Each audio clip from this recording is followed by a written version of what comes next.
if two lines are meeting like this or intersecting like this, then opposite angles are always going to be equal. This is the third property we had done. Always. Okay, always they are going to be equal. For example, if this is some 100 means this is also going to be 100. And we can even find this one also. How to find this one?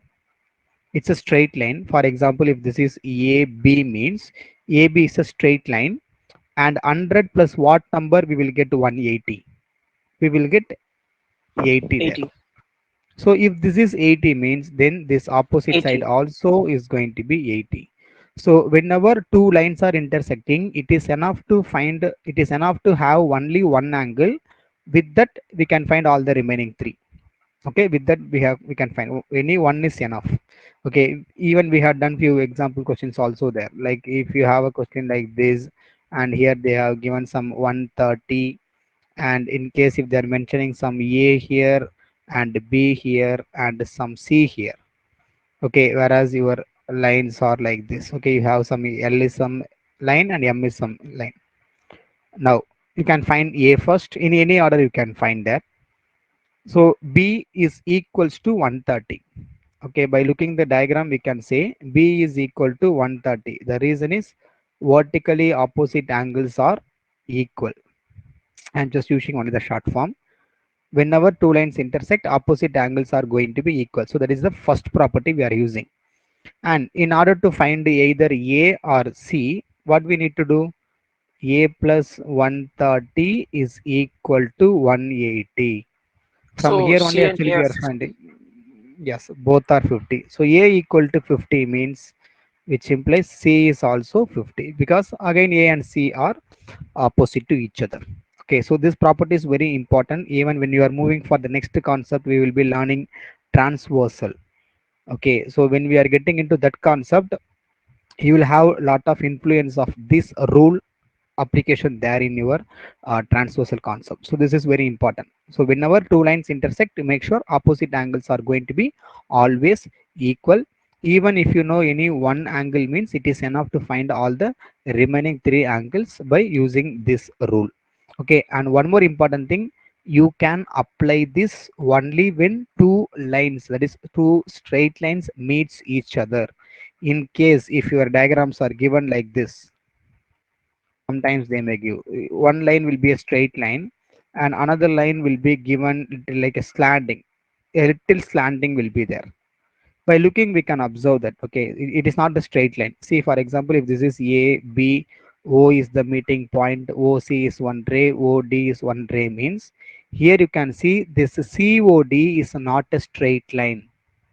Okay, not a straight line. So I cannot say these two angles are equal, or even I cannot say these two angles also not equal. Okay, so when two lines are intersecting, both the lines must be a straight line. If one is a straight line and another one is slightly slanting over means, you cannot apply this rule. This vertically opposite angles are equal property is applicable only when two straight lines are intersecting at point. You got this point, Dan? Yes. So first law, I will just give a quick recall. First rule what we had is, whenever you are adding any angles on a straight line, always you are going to get 180. This is the first rule. And second rule what we got is, when you have some branches of rays around a center point, around one point means, whenever you are adding all these five angles, you will be getting 360 degree. It is a complete angle. And the third law what we had done is, vertically opposite angles are equal. Okay, now try out this one. So you need to find three variables. You need to find x, you need to find y, and you need to find z also. X, Y, and Z. So any order, whatever order is possible. Okay, so we have a very comfortable three laws there. Okay, angle on a line, angle around a point, or vertically opposite angles are equal. So using that, whatever variable value you can find, you can find. Okay, so which one are you going to find first? Any idea? What are the lines are straight lines here? Before that, what are the lines are straight lines here? EC is a straight line. You just observe EC and this AD are straight line. Can you see that in the diagram, Tan? Can you observe that? Yes, sir.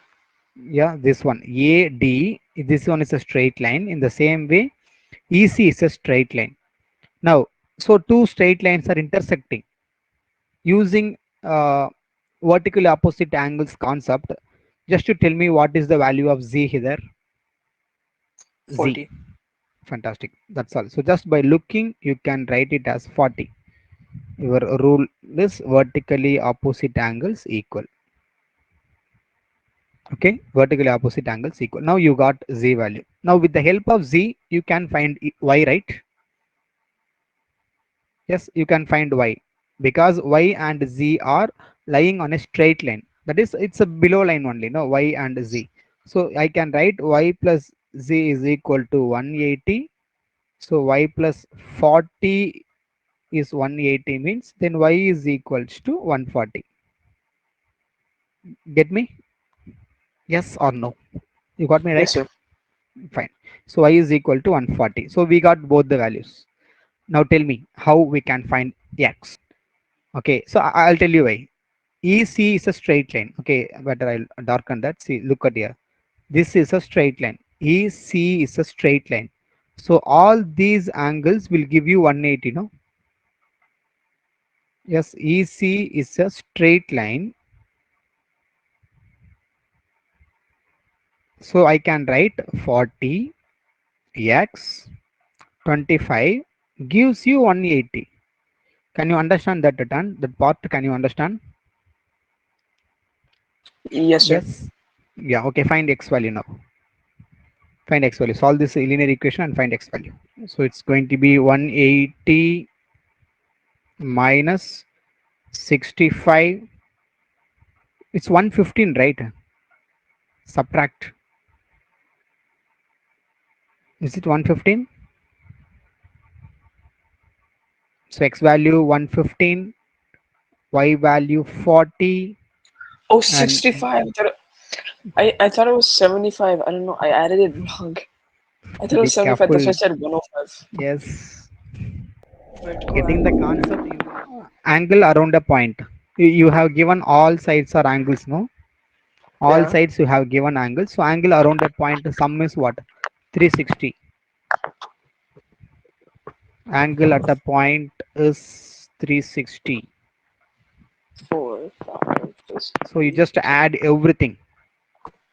So add everything 160. in any order. 3x, 2x, x, 2x is Will equals it be in to fraction form? y. 5, right? Yeah. So it's 45. Yes. So 8x is equals to I said I put 4 in my hand, but then I accidentally mistook you it for wrote, 3. yeah, okay. So your answer is 4 times 8 is 32. Remember 5 is going to be, so it's 45 there. Okay, so your diagram itself will guide you what you need to apply there. Okay, when you are seeing a diagram like this in which all kind of branches together, like all sides, if they are spreading some rays from a center point and any missing angles are given, just add everything there, whether 2 angle or 3 angle or 4 or 5 angle may be given. Just add everything, just write is equals to 360, then you will get this answer. Same method. So you have given one variable x is given here. So you need to add everything separate from 360. See how you are going to write this expression. You need to write it as x plus 83, 92, 75, 47 is equals to 360. This is what you are going to write there. Okay, x is the 83, 92, 75, 47 equal to 360. So when you are adding everything, what are you going to get? Then that number you transforms to right hand side, so it will become subtract. Ordinary linear equation solving, how we used to do. Add all the number and bring them to right hand side to subtract. Just to check, when you are adding, what are you going to get there? 3 5 5 7 1 5 12 297, right? Yeah, 63 is x 63 degrees. Yes, correct. So x is equal to 360 negative 297. So your x value is 63 degree. That's all the answer. So this is how you are going to write that.